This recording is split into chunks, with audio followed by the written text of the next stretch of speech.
Peoples party اتحادی ہے، ہر موقع پر بھرپور ساتھ دیا۔ پیپلز پارٹی کو عزت اور قدر کی نگاہ سے دیکھتے ہیں۔ ضمنی الیکشن میں پی پی کو بھی مظفر گڑھ سے کامیابی ملی۔ وفاقی وزیر اطلاعات عطا تارڑ کا قریب سے خطاب۔ کہا سوشل میڈیا پر قومی سلامتی اور اداروں کے خلاف مذموم مہم چلائی جاتی ہے۔ اخبارات سے الیکٹرانک میڈیا میں منتقلی ایک نظام کے تحت ہوئی، لیکن الیکٹرانک میڈیا سے ڈیجیٹل میڈیا میں منتقلی ایک دم سے ہو گئی۔ پیپلز پارٹی ہمارے لیے ایک بہت ہی اہمیت کی حامل پارٹی ہے، ہمارے اتحادی ہیں، ہر حوالے سے ان کی سپورٹ ہمارے ساتھ رہی ہے اور ہم ان کو عزت اور قدر کی نگاہ سے دیکھتے ہیں اور ان کو مبارکباد پیش کرتے ہیں۔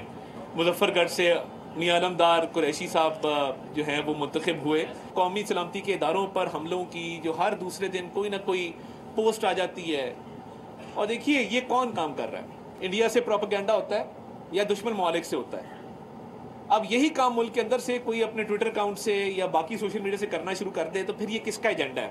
کہ پرنٹ سے الیکٹرانک بڑی ایک سسٹمیٹک قسم کی ایک ایوولوشن کا پروسیس ہوا، پیمرا بنی ملک کے اندر، انہی اداروں نے مینلی چینلز کھولے جن کے اخبارات کے ادارے پہلے سے موجود تھے، کچھ اور بھی آئے اور ایک اچھا سا ایک سسٹم بن گیا۔ دوسری ایوولوشن یا ارتقا ہوا الیکٹرانک سے ڈیجیٹل، وہ سسٹمیٹک طریقے سے نہیں ہوا، وہ دنیا میں ایک تبدیلی آئی اور وہ یکدم ہوا۔ سبسکرائب کریں اور بیل دبائیں تاکہ کوئی خبر رہ نہ جائے۔